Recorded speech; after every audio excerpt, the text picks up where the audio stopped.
비가 내리는 이른 아침, 저는 성북동 하늘공원 묘지를 찾았습니다. 손에는 민들레 한 다발을 들고 있었죠. 축축한 새벽 공기가 온몸을 감쌌고 안개가 자욱한 묘지는 마치 다른 세상처럼 고요했습니다.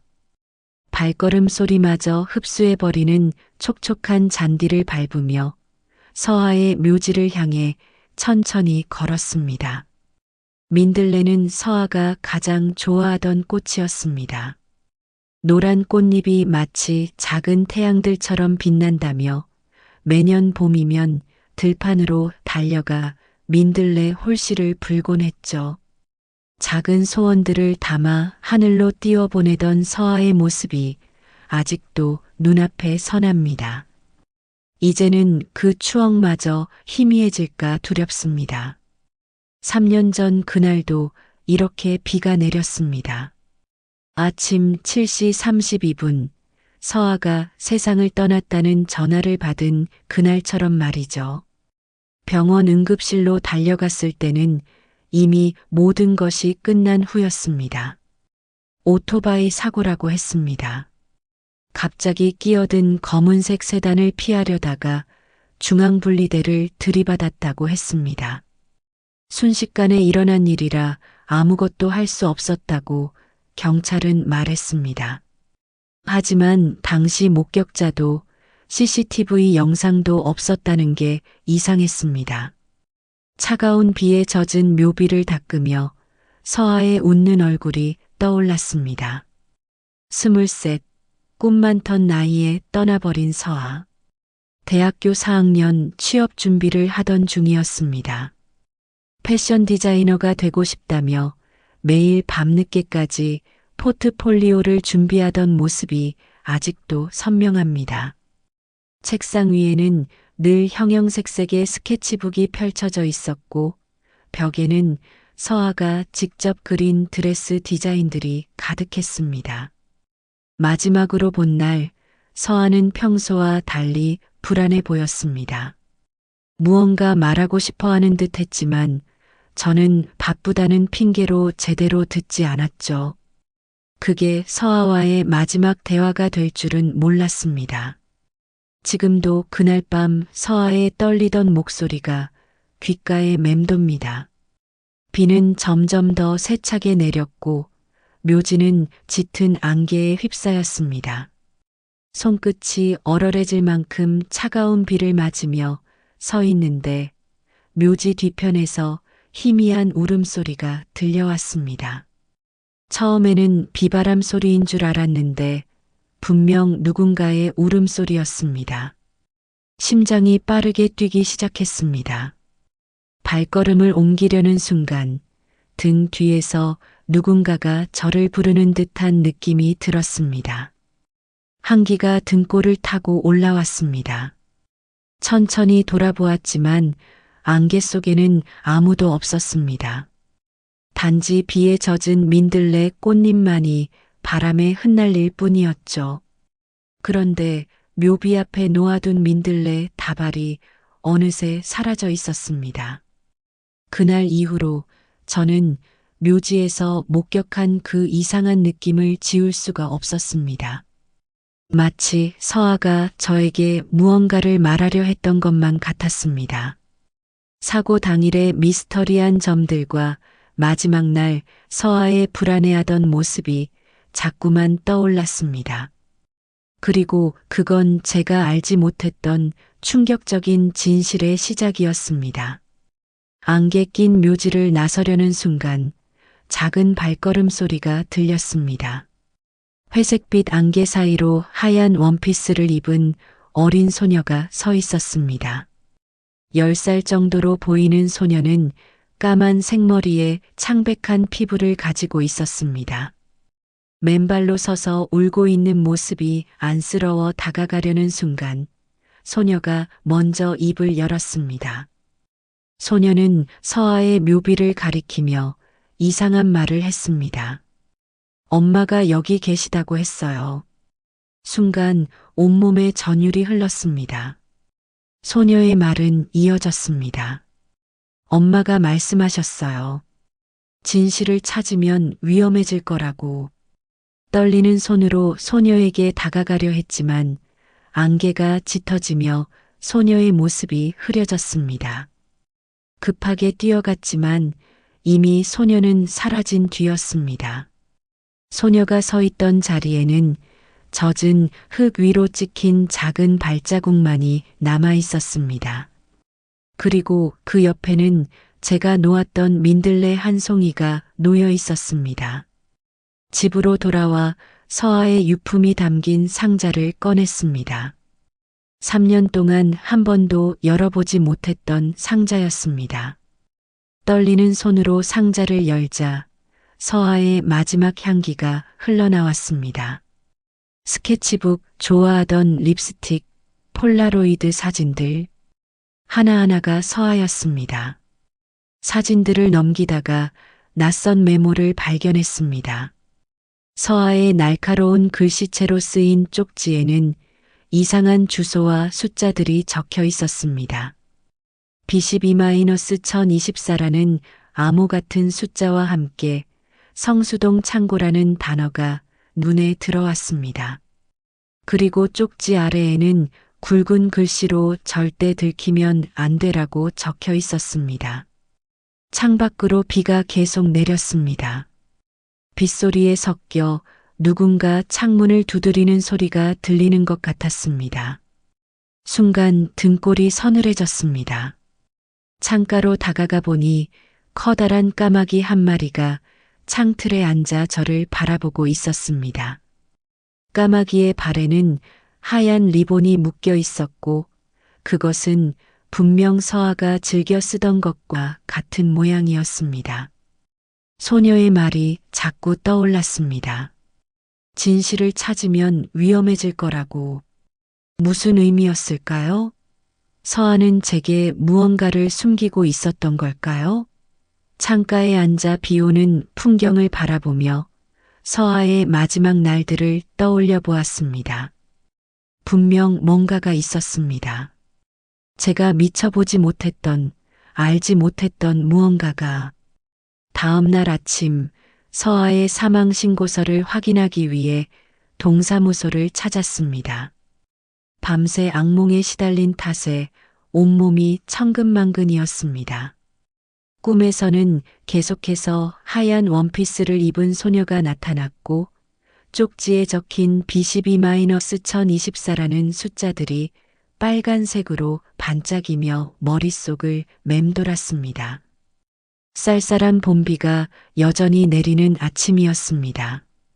동사무소는 물기 어린 공기로 가득했고 형광등 불빛이 흐릿하게 깜빡이고 있었습니다.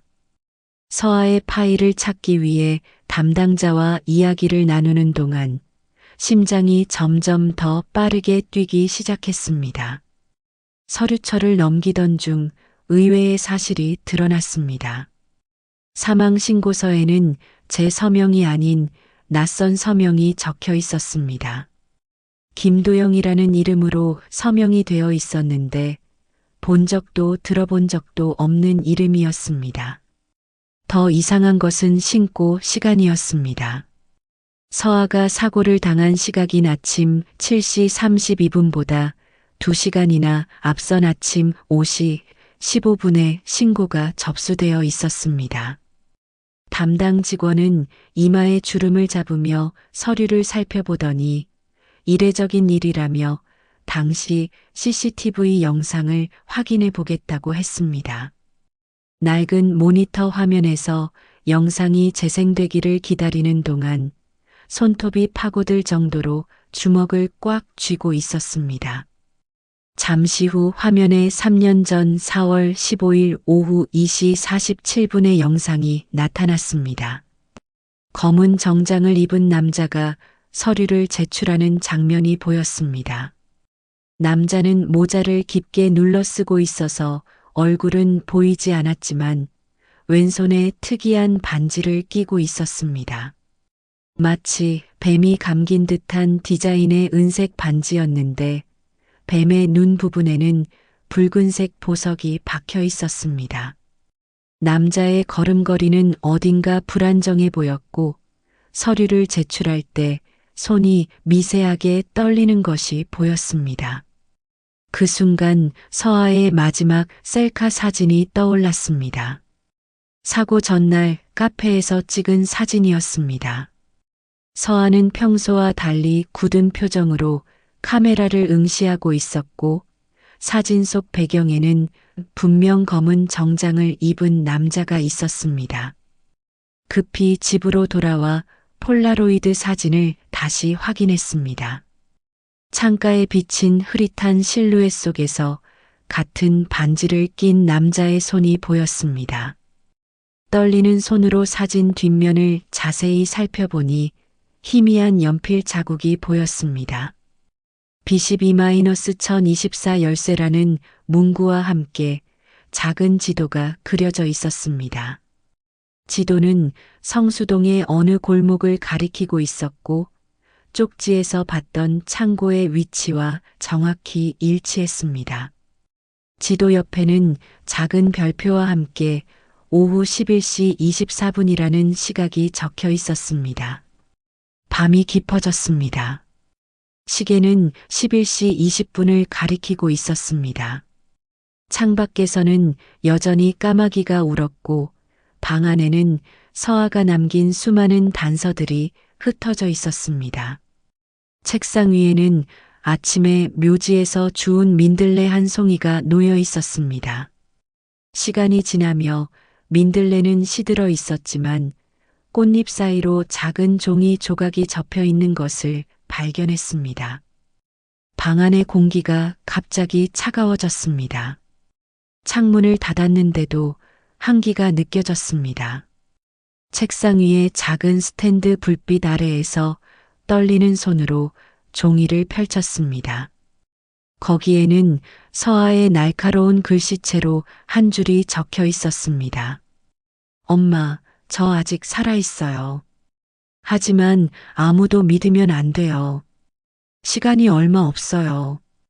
어둠이 깊어진 성수동의 골목길을 걸었습니다. 밤 11시 30분, 서아의 지도가 가리키는 창고를 찾아가는 길이었습니다. 간간히 들리는 공장 기계음만이 정막을 깨고 있었고 길가의 가로등은 간격을 두고 깜빡이고 있었습니다. 손전등을 들고 있는 손이 부들부들 떨렸습니다. 골목 끝에서 오래된 벽돌 창고를 발견했습니다. 녹슨 철문에는 B10이라는 번호가 희미하게 보였습니다. 서아의 메모에 적혀 있던 그 숫자였습니다. 심장이 격하게 뛰기 시작했습니다. 철문 옆에는 숫자, 키패드가 달린 작은 보안 장치가 설치되어 있었습니다. 떨리는 손으로 1024를 눌렀습니다. 잠시 정막이 흐르고 짧은 전자음과 함께 철문이 열렸습니다. 창고 안으로 들어서자 퀴퀴한 곰팡이 냄새가 코를 찔렀습니다. 손전등 불빛이 먼지 낀 공기를 가르며 나아갔습니다. 창고 안은 온통 어둠뿐이었지만 구석에 놓인 책상이 눈에 들어왔습니다. 책상 위에는 노트북 한 대가 놓여 있었고 그 옆으로 서아가 즐겨 쓰던 것과 같은 스케치북이 펼쳐져 있었습니다. 스케치북에는 의상 디자인이 아닌 이상한 도면들이 그려져 있었습니다.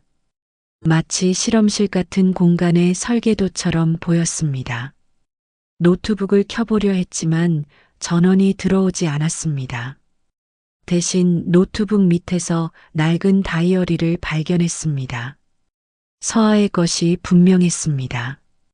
표지에는 서아가 좋아하던 민들레 스티커가 붙어 있었으니까요. 다이어리를 펼치자 사진 한 장이 떨어졌습니다. 서아와 낯선 남자가 함께 찍은 사진이었습니다. 남자는 검은 정장을 입고 있었고 왼손에는 그 특이한 뱀 모양의 반지를 끼고 있었습니다. 사진 뒷면에는 날짜와 함께 짧은 메모가 적혀 있었습니다. 프로젝트 마지막 단계. 이제 모든 게 달라질 거야. 하지만 실패하면 그때였습니다. 창고 밖에서 발소리가 들렸습니다. 누군가가 이쪽으로 오고 있었습니다. 급하게 다이어리를 가방에 넣고 몸을 숨겼습니다. 철문이 열리는 소리와 함께 두 남자의 대화가 들려왔습니다. 비시비 구역 확인하라고 했잖아. 그 여자가 여기 올 수 있다고.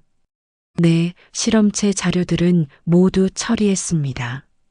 하지만 그 여학생의 다이어리를 아직 못 찾았습니다. 어떻게든 찾아. 그리고 시체는 이미 처리했지? 숨조차 제대로 쉴 수 없었습니다. 서아는 대체 무슨 일에 휘말린 걸까요? 실험체라는 단어가 계속 귓가에 맴돌았습니다. 그리고 그들이 말한 시체는 누구의 것이었을까요?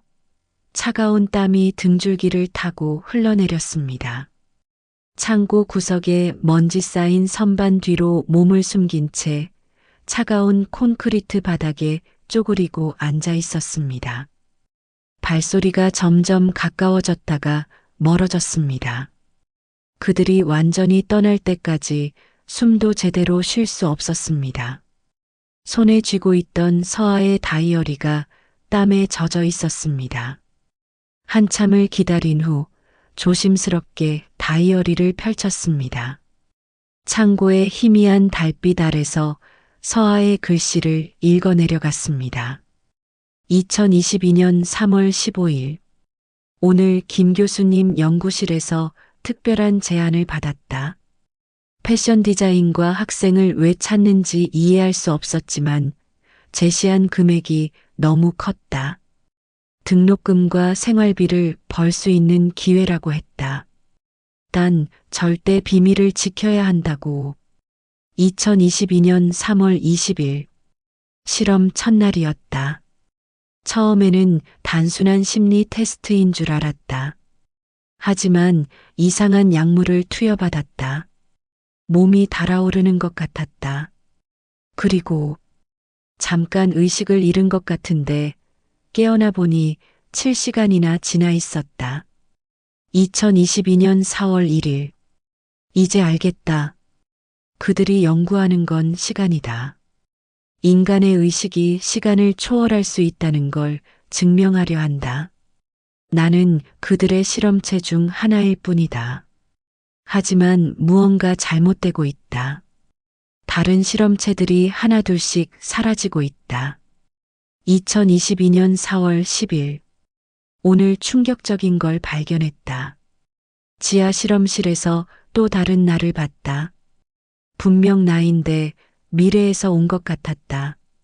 그 나는 계속 도망가라고 했다. 이미 늦었다고. 죽은 줄 알았던 실험체들은 사실 다른 시간대로 사라진 거라고. 마지막 페이지에는 떨리는 글씨체로 쓰인 메모가 있었습니다. 엄마에게 이 다이어리를 읽고 계시다면 제가 말씀드린 대로 됐다는 뜻이에요. 저는 2022년 4월 15일에 죽은 게 아니에요. 다른 시간으로 도망칠 수밖에 없었어요. 그들이 절 쫓고 있어요. 시간을 넘나드는 실험이 성공했다는 증거인 저를. 그때였습니다. 창고 안의 공기가 갑자기 차가워졌고 희미한 진동이 느껴졌습니다. 먼지 섞인 공기 속에서 푸른빛이 번쩍였습니다. 그리고 제 앞에 한 여자가 나타났습니다. 짧은 머리에 검은 후드를 쓴 여자. 분명 서아였습니다.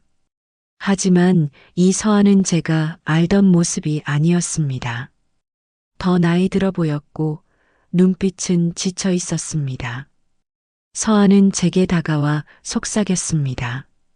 엄마, 이제 시작이에요. 진짜 이야기는 지금부터예요. 창고 안의 푸른 빛이 점점 강해졌습니다. 서아의 모습은 흐릿해졌다가 선명해지기를 반복했습니다. 마치 오래된 TV 화면처럼 불안정해 보였습니다. 손을 뻗어 서아를 잡으려 했지만 손가락 사이로 허공만이 스쳐 지나갔습니다. 시간이 없어요. 그들이 곧 여기를 찾을 거예요. 서아의 목소리가 메아리처럼 울렸습니다. 제가 2022년 4월 15일에 실험실을 탈출했을 때 김 교수는 모든 걸 은폐하려고 했어요. 오토바이 사고로 위장하고 가짜 시신을 준비했죠. 서아는 주머니에서 낡은 USB를 꺼내 책상 위에 올려놓았습니다. 이 안에 모든 증거가 있어요. 실험 기록, 다른 실험체들의 명단, 그리고 제가 찍은 지하 실험실 영상도요. 갑자기 창고 밖에서 자동차 엔진 소리가 들렸습니다. 서아의 얼굴이 창백해졌습니다. 그들이 왔어요. 엄마, 절대 USB를 잃어버리면 안 돼요. 그리고 내일 새벽 4시 15분 서울대 후문 앞으로 와주세요. 제가 그때 잠깐 그곳에 나타날 수 있어요. 서아의 모습이 점점 더 흐릿해지기 시작했습니다. 엄마, 그동안 정말 죄송했어요. 제가 이런 실험에 참여한 것도, 엄마를 속인 것도, 하지만 이제는 다른 실험체들을 구해야 해요. 시간의 틈새에 갇힌 그들을.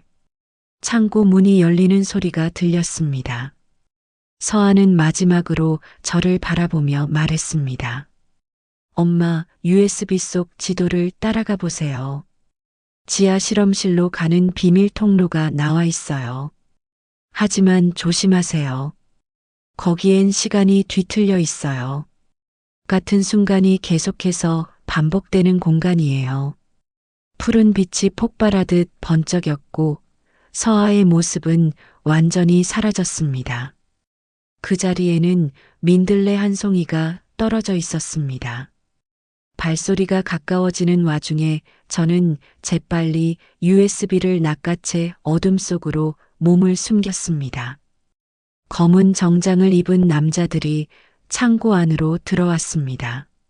손전등 불빛이 사방을 비추었고 그중 한 명이 분노에 찬 목소리로 외쳤습니다. 또 놓쳤어. 이러다 실험 전체가 탄로 날 거야. 또 다른 남자가 무언가를 발견하고는 말했습니다. 여기 봐요. 시간 잔상이 남아 있어요.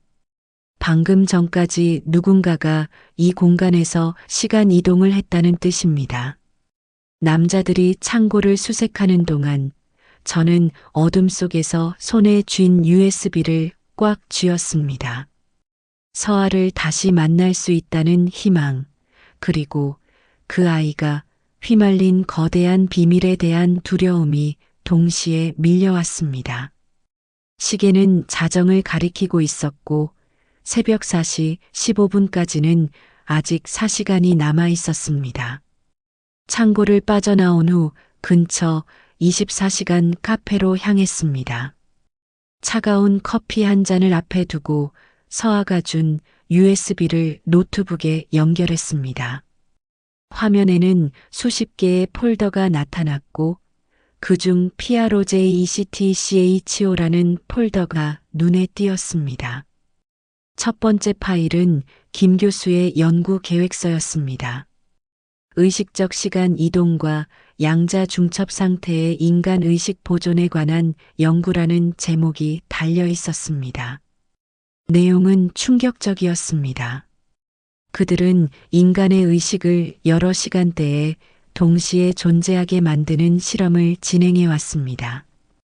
다음 파일은 실험 대상자 명단이었습니다. 총 12명의 대학생들, 모두 등록금이나 생활비가 필요했던 학생들이었습니다. 그리고 그중 7명이 실험 실패로 표기되어 있었습니다. 서아의 이름 옆에는 부분 성공 마이너스 관찰 필요라고 적혀 있었습니다. 세 번째 파일을 열었을 때 온몸에 전율이 흘렀습니다. 지하 실험실에서 찍힌 영상이었습니다. 푸른 빛이 가득한 원형의 방에는 12개의 캡슐이 놓여 있었고 그 안에서 실험 대상자들이 잠들어 있었습니다.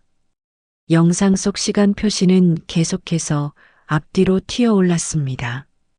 2022년, 2025년, 2020년. 시간이 무작위로 변동되는 것처럼 보였습니다. 마지막으로 본 파일은 지하 실험실로 가는 지도였습니다. 서울대 군의 도서관 지하 3층, 폐기된 보존서고 안에 비밀 통로가 있다고 했습니다. 지도 옆에는 서하의 메모가 적혀 있었습니다. 이곳에서 시간은 정상적으로 흐르지 않아요.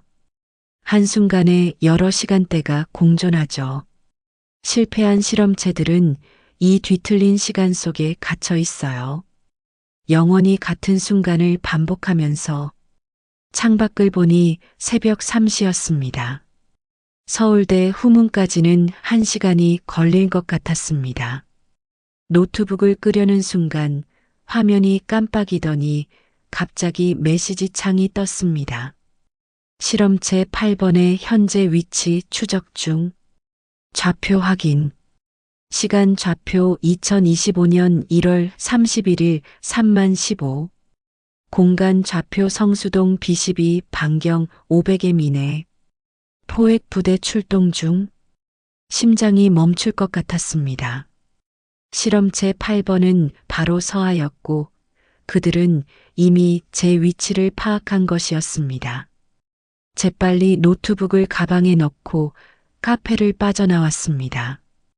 그때 주차장에서 검은 차들이 속속 들어오는 것이 보였습니다. 카페 뒷문으로 빠져나와 어둠 속을 달렸습니다. 새벽에 찬 공기가 폐부를 파고들었지만 멈출 수는 없었습니다.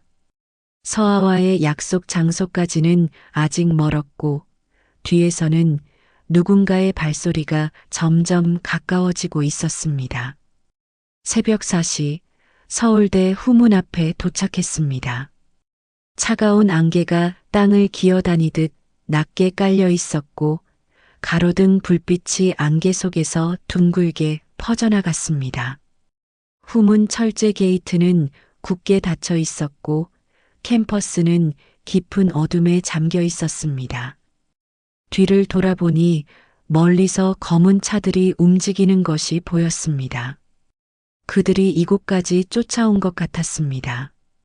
숨을 곳을 찾아 주변을 살폈지만 횡한 거리에는 몸을 숨길 만한 곳이 없었습니다. 시계는 4시 10분을 가리켰습니다. 서하가 나타나기까지 5분. 안개가 점점 더 짙어졌고 주변의 소리가 이상하게 울리기 시작했습니다. 마치 수중에 잠겨 있는 것처럼 모든 것이 둔탁하고 느려졌습니다. 그때였습니다. 후문 앞 공간이 일그러지더니 시계가 거꾸로 돌아가기 시작했습니다. 49분, 48분. 하지만 제 손목 시계는 여전히 4시 10분을 가리키고 있었습니다. 두 개의 다른 시간이 한 공간에 공존하고 있었습니다. 갑자기 후문 앞에서 푸른 빛이 번쩍였고 그 안에서 익숙한 목소리가 들려왔습니다. 엄마, 이쪽이에요. 서하였습니다. 하지만 이번에는 훨씬 어린 모습이었습니다. 마치 고등학생 때의 서하 같았습니다. 달려가 서하를 잡으려 했지만 서하의 모습은 계속해서 변했습니다. 대학생이 되었다가 다시 중학생으로 돌아갔다가 시간이 그 아이의 몸을 통과해 흐르는 것 같았습니다. 시간이 없어요.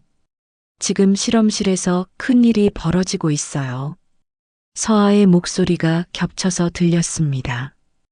김 교수가 모든 실험체를 하나의 시간대로 강제 이동시키려고 해요. 그러다간 우리 모두 시간 속에서 산산조각 날 거예요. 갑자기 멀리서 차량 경적 소리가 울렸고 서하의 모습이 불안정해지기 시작했습니다. 엄마, 도서관으로 가세요. 지하 실험실에서 만나요. 제가 모든 걸 설명할게요. 그리고 서아의 마지막 말이 희미해졌습니다. 절대 2022년 4월 15일 새벽 5시 15분에 제 모습을 믿으면 안 돼요. 푸른 빛이 사그라들었고 서아는 다시 사라졌습니다. 그 자리에는 오래된 열쇠 하나가 떨어져 있었습니다. 열쇠에는 B3- 보존서고라는 글자가 새겨져 있었습니다. 검은 차들의 헤드라이트가 점점 가까워졌습니다. 더는 지체할 시간이 없었습니다.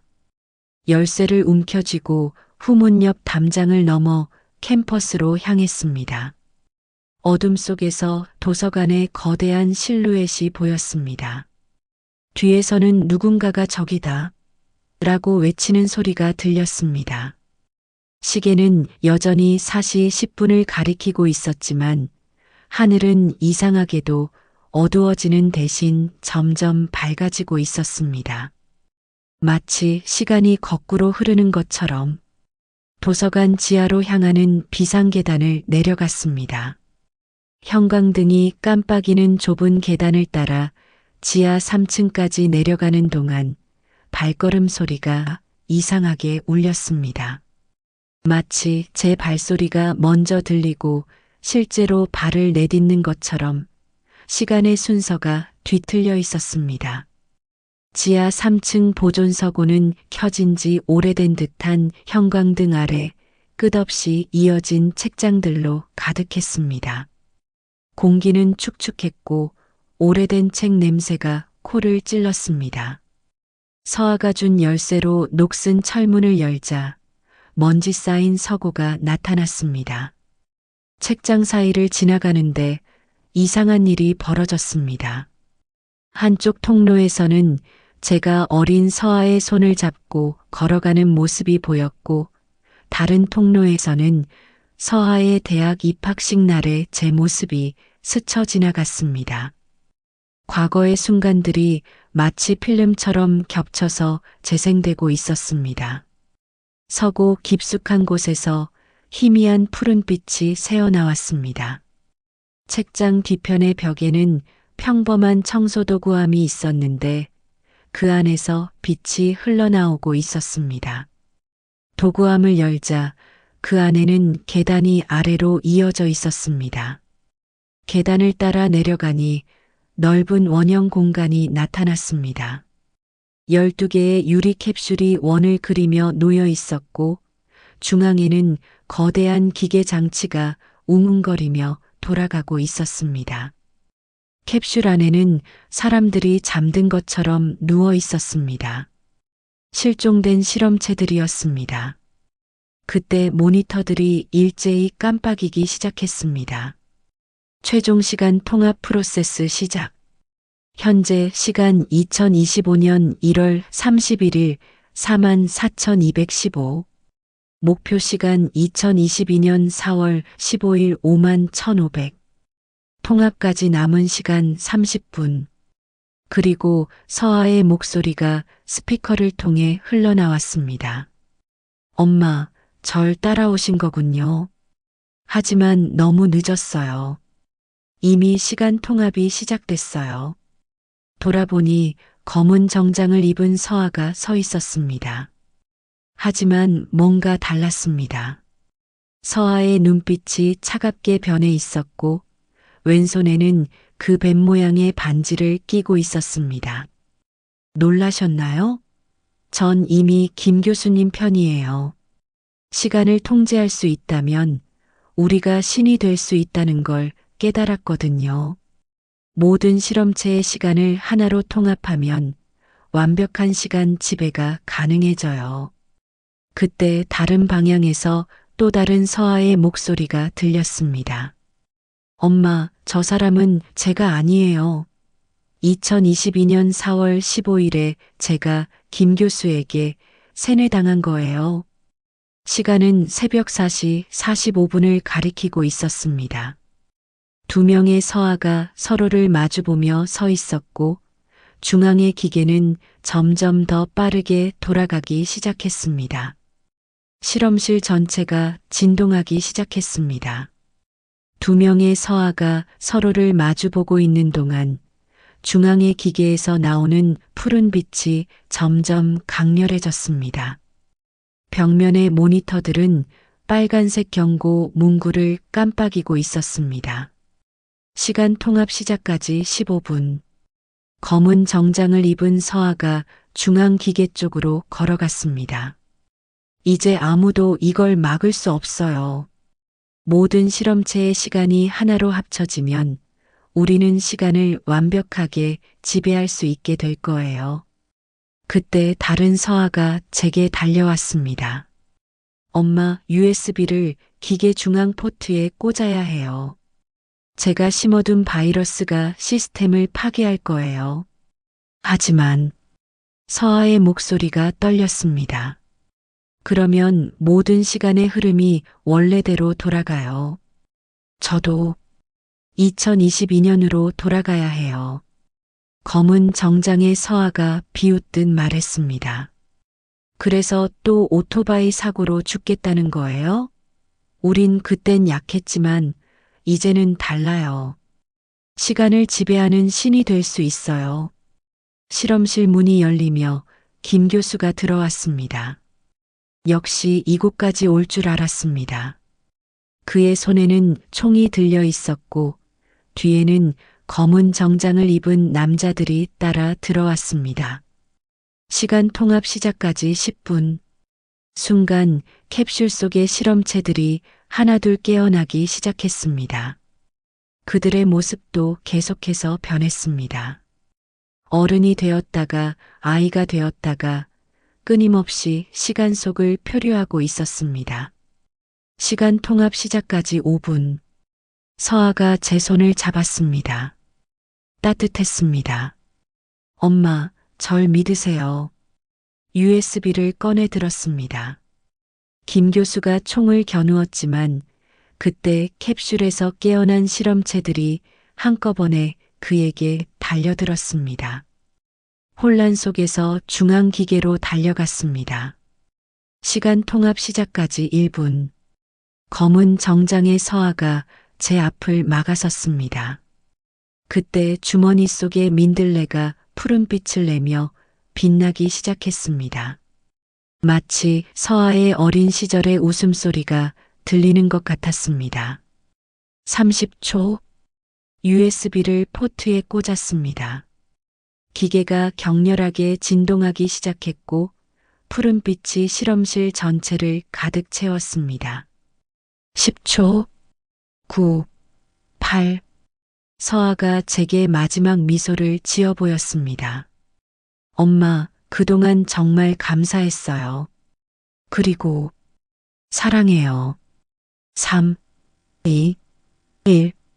눈부신 빛이 번쩍였고 모든 것이 하얗게 변했습니다.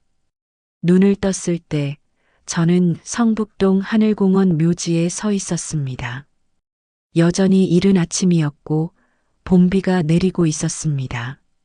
서아의 묘비 앞에는 새로 핀 민들레 한 송이가 놓여 있었습니다. 묘비의 날짜가 눈에 들어왔습니다. 2022년 4월 15일. 하지만 그 아래에 작은 글씨로 새겨진 글이 있었습니다. 시간은 흐르고 멈추지만 사랑만은 영원합니다. 서울 외곽의 한 아파트에서 울리는 전화벨 소리에 잠에서 깼습니다. 새벽 3시 15분 액정화면에는 남동생 민준이라는 이름이 떴습니다. 10년 만에 걸려온 동생의 전화였습니다. 누나, 도와줘. 민준의 목소리는 불안정했고 숨소리가 거칠었습니다. 이상한 일이 벌어지고 있어. 거울 속에서 유나가. 그리고 전화는 끊겼습니다. 유나는 민준의 6살 된 딸이었습니다. 한 번도 만난 적 없는 조카였죠. 10년 전 부모님의 유산을 두고 심하게 다툰 후로 민준과는 연락이 완전히 끊겼었습니다. 그런 동생이 이 시간에 전화를 걸어온 것입니다. 불안한 마음에 민준의 주소를 찾아 차를 몰았습니다. 내비게이션은 경기도 양평의 한 전원주택을 가리켰습니다. 깊어가는 밤, 도로는 안개로 가득했고 가로등 불빛이 안개 속에서 이상하게 일렁였습니다. 주택가에 도착했을 때 민준의 집은 완전히 어둠에 잠겨 있었습니다. 초인종을 눌렀지만 아무도 응답하지 않았습니다. 현관문은 열려 있었고 실내는 마치 누군가가 급하게 떠난 것처럼 어질러져 있었습니다. 거실에 들어서자 벽에 걸린 거대한 전신 거울이 눈에 들어왔습니다. 그리고 그 앞에는 작은 곰 인형 하나가 놓여 있었습니다. 인형을 집어들자 안에서 쪽지가 떨어졌습니다. 거울은 통로가 됐어. 유나가 거울 속으로 들어갔어. 누나, 제발 유나를 찾아줘. 하지만 조심해. 거울 속의 그것들을 절대 쳐다보면 안 돼. 창밖에서 바람 소리가 울부짖듯 불어왔고 거울 표면이 물결치듯 일렁이기 시작했습니다. 그리고 희미하게, 아주 희미하게 어린아이의 웃음소리가 거울 속에서 들려오는 것 같았습니다. 거울 앞에 선 채로 한참을 망설였습니다. 거울 표면은 계속해서 일렁이고 있었고 마치 깊은 호수를 들여다보는 것 같았습니다. 휴대폰으로 민준에게 전화를 걸어보았지만 전원이 꺼져 있다는 메시지만 들려왔습니다. 집안을 둘러보기로 했습니다. 2층으로 향하는 계단을 올라가자 벽에는 민준의 가족 사진들이 걸려 있었습니다. 사진 속에서 유나는 항상 밝게 웃고 있었고 민준과 그의 아내 수진도 행복해 보였습니다. 하지만 최근 찍힌 것으로 보이는 사진들에서 유나의 표정이 점점 불안해 보였고 마지막 사진에서는 유나의 눈동자가 이상하게 일그러져 있었습니다. 유나의 방문을 열었을 때 창백한 달빛이 분홍색 벽지를 비추고 있었습니다. 방 안에는 또 다른 전신 거울이 있었고 거울 앞에는 크레파스로 그린 그림들이 흩어져 있었습니다. 그림들을 자세히 보니 모두 거울 속 세계를 그린 것 같았습니다. 검은 형체들이 거울 안에서 춤추는 듯한 모습, 그리고 그 사이로 웃고 있는 한 여자아이의 모습이 그려져 있었습니다. 책상 위에는 유나의 일기장이 놓여 있었습니다. 마지막 페이지에는 떨리는 글씨체로 이렇게 적혀 있었습니다. 거울 속에 친구가 생겼어. 처음에는 무서웠는데 이제는 재미있어. 거울 속 세상은 이곳과 다 거꾸로야. 슬픈 게 즐거움이 되고 무서운 게 따뜻함이 돼. 엄마 아빠는 내 말을 안 믿어. 하지만 거울 친구가 그랬어. 곧 모든 게 달라질 거래. 방 안의 온도가 급격히 떨어졌습니다. 창문은 닫혀 있는데도 차가운 바람이 불어왔고 거울 표면이 더욱 격렬하게 일렁이기 시작했습니다. 그때 거울 속에서 희미한 목소리가 들려왔습니다. 이모, 이제 알겠어요? 여기는 모든 게 거꾸로예요. 아픔이 행복이 되는 곳. 이모도 여기 오실래요? 심장이 멈출 것 같았습니다. 거울 속에 비친 제 모습 뒤로 까만 원피스를 입은 유나가 서 있었습니다. 하지만 그 미소는 제가 사진에서 봤던 해맑은 웃음이 아니었습니다. 그리고 유나의 뒤로 어둠 속에서 무언가가 꿈틀거리고 있었습니다. 유나의 방을 급하게 빠져나왔습니다. 복도에 서서 진정을 되찾으려 노력했지만 등 뒤로 모든 거울에서 누군가가 저를 지켜보는 듯한 느낌이 들었습니다. 거실로 내려와 보니 민준의 서재로 보이는 방이 눈에 띄었습니다. 서재 문을 열자 책장이 가득한 방이 나타났습니다. 책상 위에는 노트북이 켜져 있었고 브라우저에는 거울 세계 연구, 차원의 균열, 거울 속 존재들의 특성과 같은 검색 기록이 남아 있었습니다. 책상 한켠에는 민준이 급하게 쓴 듯한 메모들이 흩어져 있었습니다. 유나가 처음 거울 친구를 만났다고 했을 때는 그저 상상 속 친구라고만 생각했다. 하지만 점점 이상한 일들이 일어나기 시작했다.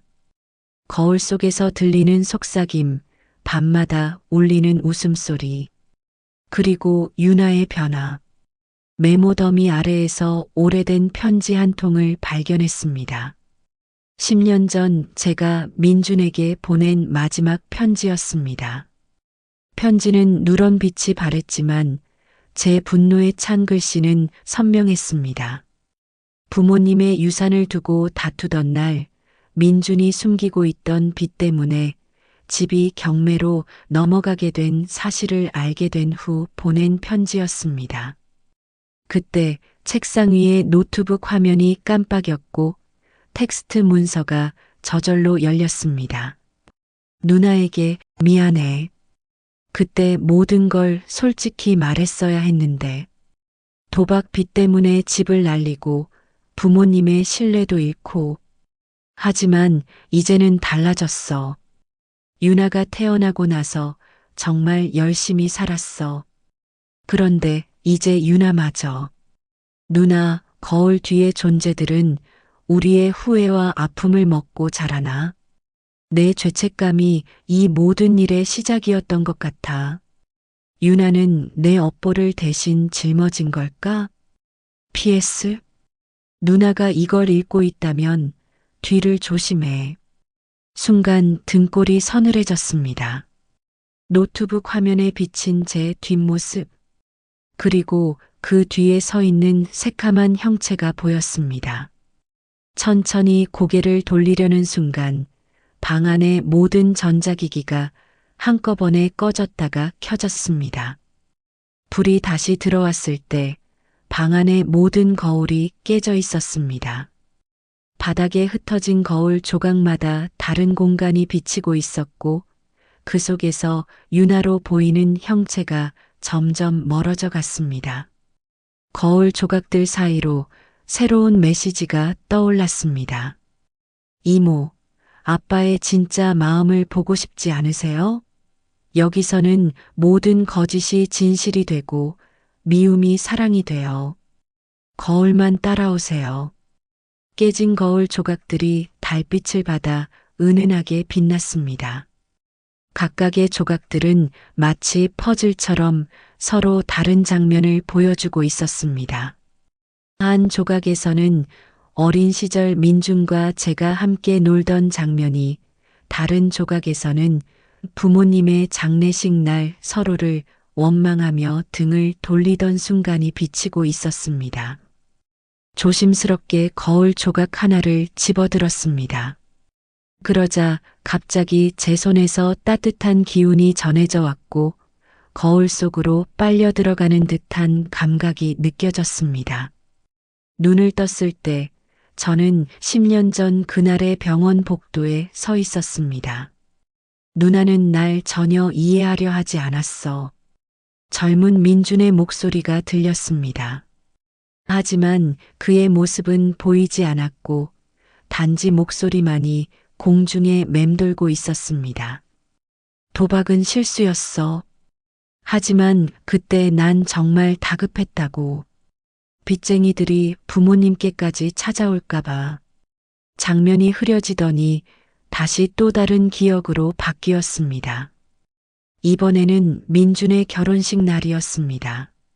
하객들로 가득한 예식장에서 민준은 제게 전화를 걸고 있었고 저는 그의 전화를 거절했습니다. 그리고 그날 이후로 우리는 완전히 연락이 끊겼습니다.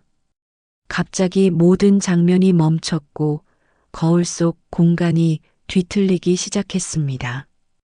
그리고 멀리서 유나의 목소리가 들려왔습니다.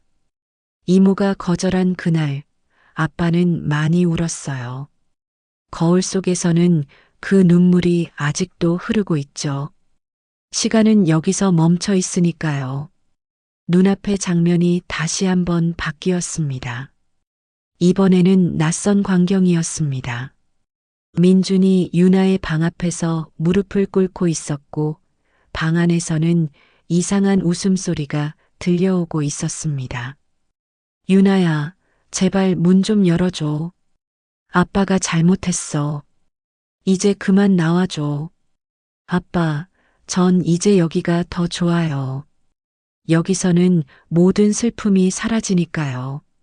이모처럼 아빠도 미워하지 않아도 돼요. 현실로 돌아왔을 때 제 손에는 거울 조각 대신 오래된 사진 한 장이 들려 있었습니다. 민준의 결혼식 사진이었는데 제가 있어야 할 자리가 검게 그을린 것처럼 타버린 흔적이 있었습니다. 방 안의 공기가 갑자기 차가워졌고 깨진 거울 조각들이 하나둘씩 떠오르기 시작했습니다. 조각들은 마치 만화경처럼 돌아가며 하나의 큰 소용돌이를 만들어냈고 그 중심에서 까만 형체가 서서히 모습을 드러냈습니다. 이제 선택할 시간이에요, 이모. 과거로 돌아가서 모든 걸 바로잡을래요? 아니면 이대로 유나를 포기하실 건가요? 거울 조각들이 만든 소용돌이 속으로 한 발을 내딛는 순간 모든 것이 뒤집혀 버렸습니다. 천장이 바닥이 되고 벽이 허공이 되었습니다. 그리고 제 주변으로 수많은 기억의 파편들이 빗방울처럼 떨어지기 시작했습니다. 이곳에서는 모든 것이 거꾸로였습니다. 웃음소리는 울음이 되고 분노는 그리움이 되었습니다. 앞으로 걸어갈수록 뒤로 가는 것 같았고 무언가를 잡으려 할수록 그것은 더 멀어져만 갔습니다. 이모는 지금 첫 번째 거울의 문을 지났어요. 유나의 목소리가 사방에서 들려왔습니다. 여기서부터는 7개의 거울을 더 통과해야 해요. 각각의 거울은 이모와 아빠의 기억을 보여줄 거예요. 하지만 조심하세요. 거울이 보여주는 건 진실이 아닐 수도 있으니까요. 첫 번째 거울 앞에 섰습니다.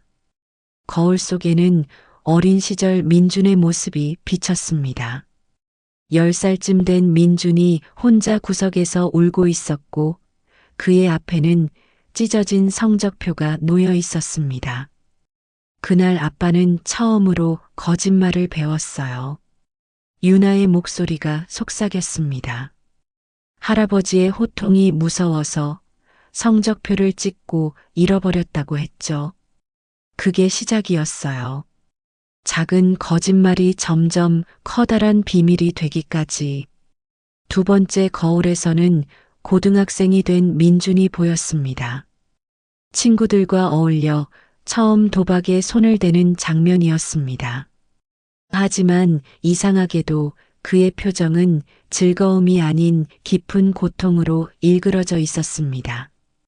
거울 세계에서는 모든 감정이 반대가 되어 아빠가 느낀 쾌감은 사실 고통이었고 자신감은 두려움이었어요. 이모는 이걸 몰랐죠? 세 번째 거울 앞에 서자 갑자기 주변이 시끄러워졌습니다. 수많은 목소리가 한꺼번에 들려왔고 그 속에서 민준과 제가 다투던 목소리가 선명하게 들려왔습니다. 하지만 이번에는 달랐습니다.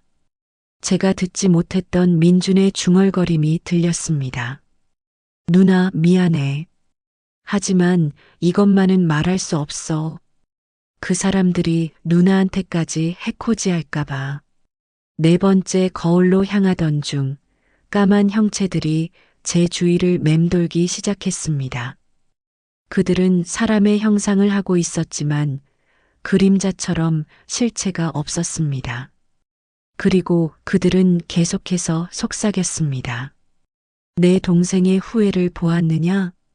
그의 아픔을 느꼈느냐? 이곳에서는 모든 거짓이 벗겨지고 숨겨진 진실이 드러난다. 하지만 진실을 마주할 용기가 있는 자만이 앞으로 나아갈 수 있지. 앞으로 나아갈수록 공기는 더욱 차가워졌고 발걸음은 점점 무거워졌습니다. 남은 거울들 속에는 어떤 진실이 기다리고 있을까요? 그리고 과연 저는 그 진실을 받아들일 준비가 되어 있는 걸까요? 네 번째 거울 앞에 섰을 때 주변의 그림자들이 더욱 진해졌습니다. 거울 속에는 민준의 결혼식 장면이 비쳤습니다. 하객석의 빈자리가 마치 검은 구멍처럼 보였고 그 자리에는 제가 앉아 있었어야 했습니다. 그날 밤 아빠는 이모에게 12번의 전화를 걸었어요. 유나의 목소리가 울렸습니다. 마지막 전화에서는 한마디도 하지 못하고 그냥 수화기만 붙들고 있었죠. 그때 아빠의 후회가 첫 번째 그림자를 만들어냈어요. 거울 속 결혼식장의 구석에서 검은 형체가 천천히 모습을 드러냈습니다. 그것은 마치 민준의 그림자가 살아 움직이는 것 같았고 깊은 슬픔과 후회의 감정을 내뿜고 있었습니다. 다섯 번째 거울은 유나가 태어난 날을 보여주었습니다. 민준이 신생아실 앞에서 전화기를 들고 있었고 화면에는 제 번호가 떠 있었습니다. 하지만 그는 결국 전화를 걸지 못했습니다. 첫 번째 그림자가 점점 자라나 아빠의 용기를 갉아먹기 시작했어요. 그리고 두 번째 그림자가 태어났죠. 부끄러움과 죄책감으로 만들어진 그림자요. 여섯 번째 거울 앞에 다가가자 갑자기 귓가에서 속삭임이 들렸습니다. 그림자들이 만들어내는 소리였습니다. 내가 버린 동생의 마음. 그의 딸아이가 대신 짊어지고 있다. 그 아이가 우리를 불렀고 우리는 그 아이의 순수한 영혼을 통해 이 세계로 나올 수 있었지. 거울 속에는 유나의 다섯 번째 생일 파티 장면이 비쳤습니다. 케이크 위에 촛불이 흔들리더니 유나의 그림자가 벽에서 떨어져 나와 움직이기 시작했습니다. 그때부터였을까요? 그림자들이 현실 세계로 스며들기 시작한 것은 아빠의 그림자들이 저를 찾아왔어요. 유나가 제 옆에 서 있었습니다. 하지만 그녀의 발 아래로는 그림자가 없었습니다. 처음에는 무서웠지만 곧 이해하게 됐어요. 그들은 아픔 그 자체였으니까요. 아빠와 이모의 아픔이요. 마지막 일곱 번째 거울이 보였습니다. 하지만 그 거울은 깨져 있었고 안에는 같은 어둠만이 소용돌이치고 있었습니다. 저기가 마지막 관문이에요. 하지만 조심하세요. 거기엔 가장 큰 그림자가 있어요. 이모와 아빠의 미움이 만든 괴물이요. 그리고 그 괴물은 저를 가두고 있어요.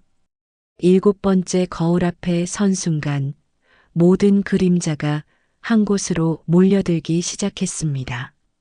그들은 마치 거대한 소용돌이처럼 움직였고 그 중심에서 한 형체가 천천히 모습을 드러냈습니다. 그것은 제 모습이었습니다. 거울 속에서 마주한 또 다른 제 모습은 차가운 미소를 띠고 있었습니다. 그것은 제가 10년 동안 가슴속에 품어온 모든 분노와 미움이 실체화된 존재였습니다. 검은 드레스를 입은 그림자는 유나의 어깨에 손을 얹고 있었고 유나의 표정은 점점 더 공허해져 갔습니다. 참 오랫동안 기다렸어. 그림자가 제 목소리로 말했습니다. 내가 이곳까지 올 거란 걸 알고 있었지. 결국 후회라는 게 이런 거니까. 우리가 만든 상처는 언젠가 우리에게 돌아오게 되어 있으니까. 그림자의 발걸음을 따라 거울 속 공간이 일그러지기 시작했습니다. 주변으로 민준과의 지난 기억들이 파편처럼 흩날렸습니다.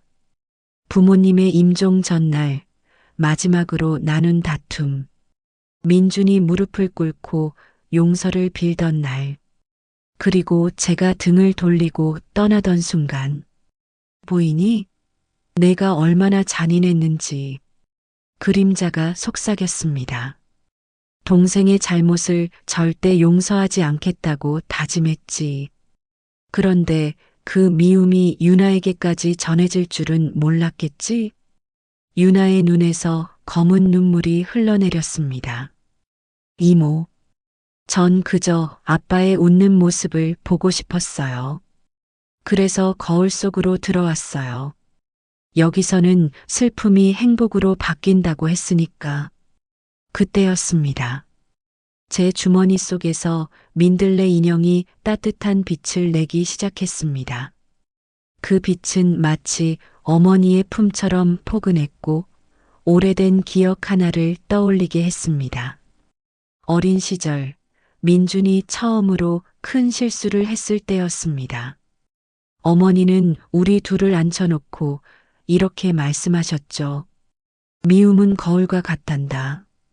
내가 미워하는 만큼 그 미움은 내 안에서 자라나지. 하지만 용서 역시 거울이야. 용서할 수 있다면 내 안의 밝은 빛도 함께 자라날 거야. 민들레 인형의 빛이 점점 강해졌고 그 빛은 거울 속 공간을 가득 채우기 시작했습니다. 그림자는 빛을 피해 유나의 뒤로 숨었습니다. 안 돼. 이대로 끝내면 안 돼. 그림자가 외쳤습니다. 이렇게 쉽게 용서하면 우리가 겪은 그 모든 고통은 무슨 의미였지? 제 마음 속에서 오래된 벽이 무너지는 것이 느껴졌습니다. 10년의 시간이 만든 단단한 벽이 어린 조카의 눈물 앞에서 무너져 내렸습니다. 미안해. 제 입에서 작은 속삭임이 새어나왔습니다.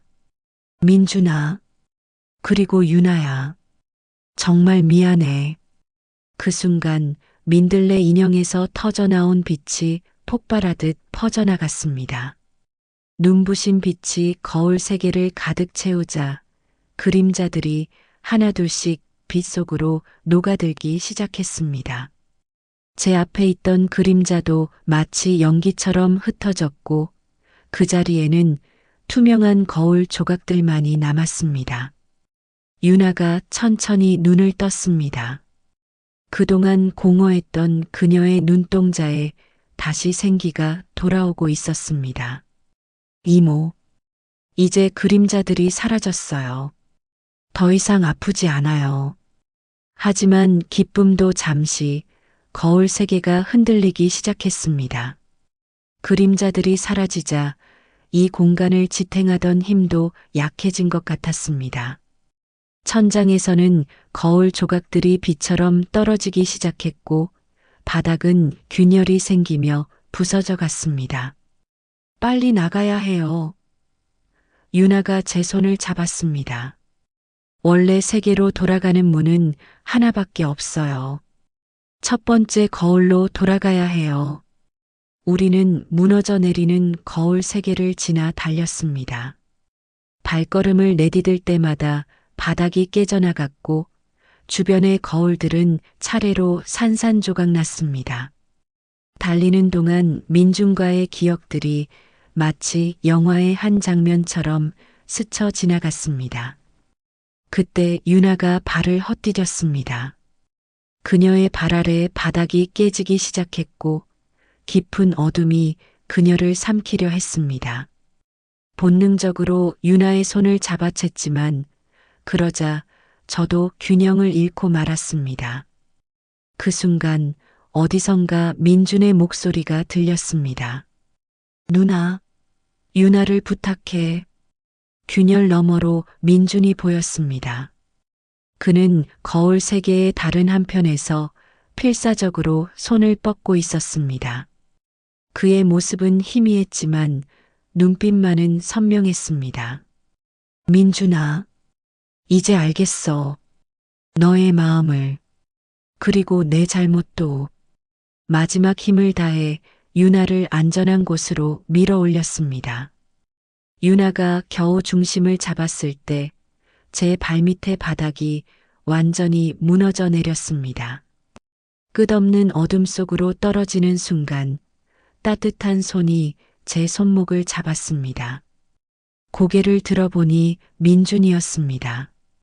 더 이상 희미한 모습이 아닌 선명한 그의 모습이 누나, 이제 돌아가야 할 때야. 우리 모두 민준의 손을 잡은 채로 눈을 감았습니다. 주변으로 마지막 남은 거울 조각들이 산산이 부서지는 소리가 들렸고 그 파편들이 만드는 소리는 마치 오랫동안 멈춰있던 시계가 다시 움직이기 시작하는 것 같았습니다. 의식이 돌아왔을 때 저는 민준의 집 거실 바닥에 누워 있었습니다. 머리맡에는 깨진 거울 파편들이 흩어져 있었고 창밖으로는 동이 트기 시작하는 하늘이 보였습니다. 이모, 이모, 정신이 드세요? 유나의 목소리에 천천히 눈을 떴습니다. 이제 그녀의 눈에는 더 이상 공허함이 없었습니다. 다만 걱정스러운 표정으로 제 얼굴을 들여다보고 있었죠. 몸을 일으키려는 순간 누군가가 제 어깨를 붙잡았습니다. 고개를 돌리자 민준이 거기 있었습니다.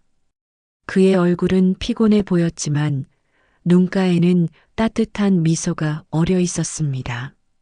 누나, 죄송해요. 민준의 목소리가 떨렸습니다. 그동안 제가 얼마나 큰 잘못을 저질렀는지, 그리고 그 잘못으로 인해 우리 유나까지 고통받게 한 건지, 말을 끝맺기도 전에 저는 민준을 끌어안았습니다. 10년이라는 시간이 만들어 놓은 벽이 완전히 무너지는 순간이었습니다. 유나도 우리 둘 사이로 파고들어 꼭 안겼습니다. 아빠, 이제 그림자들이 없어졌어요. 유나가 말했습니다. 거울 속에서 본 건 다 진짜였어요. 아빠의 후회도, 이모의 아픔도. 그래서 전 그걸 모두 없애고 싶었어요. 거실 벽에 걸린 거울들은 이제 평범한 거울로 돌아와 있었습니다. 하지만 자세히 보니 거울 표면에 미세한 균열이 남아 있었고 그 균열은 마치 거미줄처럼 서로 이어져 하나의 무늬를 만들고 있었습니다. 그거 알아요? 유나가 거울을 가리키며 말했습니다. 거울이 깨져도 완전히 사라지지는 않아요. 그것처럼 우리의 상처도 완전히 지울 순 없겠지만 그 상처가 만드는 무늬가 우리를 더 강하게 만들어줄 거예요. 민준이 주머니에서 낡은 지갑을 꺼냈습니다. 그리고 그 안에서 바른 사진 한 장을 꺼내 보여줬습니다. 우리 가족이 마지막으로 함께 찍은 사진이었습니다. 부모님은 환하게 웃고 계셨고 어린 민준과 제가 양옆에서 장난스럽게 포즈를 취하고 있었죠. 이 사진 항상 가지고 다녔어요. 민준의 목소리가 떨렸습니다. 언젠가는 누나와 다시 이렇게 웃을 수 있을 거라고 믿었거든요. 그때 거실 창으로 비치는 아침 햇살이 거울에 반사되어 방 안을 환히 비추었습니다. 그 빛 속에서 어렴풋이 보였습니다. 부모님의 모습이 마치 미소를 지으며 우리를 바라보시는 것처럼 한 달이 지난 어느 봄날 아침 우리는 함께 부모님의 산소를 찾았습니다. 유나는 할아버지, 할머니의 사진 앞에 들꽃 다발을 예쁘게 놓았습니다. 더 이상 그녀의 그림자는 불안하게 흔들리지 않았고 맑은 미소는 봄 햇살처럼 따뜻했습니다. 이제 이모랑 아빠가 많이 친해졌죠? 유나가 제게 속삭였습니다. 거울 속에서 본 것처럼 진짜 마음은 거울에 비친 모습과 달랐던 거예요. 민주는 부모님 산소 앞에 무릎을 꿇고 오랫동안 이야기를 했습니다. 그의 눈가에 맺힌 눈물이 봄볕에 반짝였습니다. 그동안 하지 못했던 이야기들, 가슴 속에 담아두었던 후회와 그리움을 모두 털어놓는 것 같았습니다. 집으로 돌아가는 길, 차 안에서 유나가 갑자기 말했습니다. 그거 알아요? 거울 세계는 이제 없어졌지만 가끔, 아주 가끔 거울을 보면 할아버지, 할머니가 우리를 보고 웃고 계시는 것 같아요. 민준의 집 거실에는 이제 새로운 거울이 걸려 있습니다. 예전 거울의 균열 자국을 그대로 본떠 만든 무늬가 새겨진 거울이었습니다. 그 무늬는 마치 우리 가족의 이야기를 담고 있는 것 같았습니다. 지난 밤에는 특별한 꿈을 꾸었습니다. 꿈에서 어머니가 우리 셋을 바라보며 미소 짓고 계셨습니다. 그리고 이렇게 말씀하시는 것 같았습니다. 상처는 거울처럼 깨지기 쉽지만 사랑은 그 깨진 조각들을 다시 이어주는 빛이란다. 오늘도 거실 거울에는 아침 햇살이 비칩니다. 그 빛 속에서 우리 가족의 모습이 선명하게 비춰집니다. 더 이상 뒤틀리거나 일그러지지 않은 있는 그대로의 모습으로 민준이 출근하기 전 유나는 거울 앞에서 장난스럽게 포즈를 취합니다. 그리고 저를 바라보며 해맑게 웃습니다. 이모, 이제 우리 거울 속에는 그림자 대신 빛만 있죠? 저는 고개를 끄덕입니다. 그리고 마음속으로 되뇌어 봅니다. 거울은 우리가 보고 싶은 것을 비추는 게 아니라 우리가 직면해야 할 진실을 보여주는 것이라고. 그리고 그 진실을 받아들일 용기가 있을 때 비로소 우리는 앞으로 나아갈 수 있다는 것을. 창밖으로 봄바람이 불어옵니다. 그 바람은 이제 더 이상 차갑지 않습니다.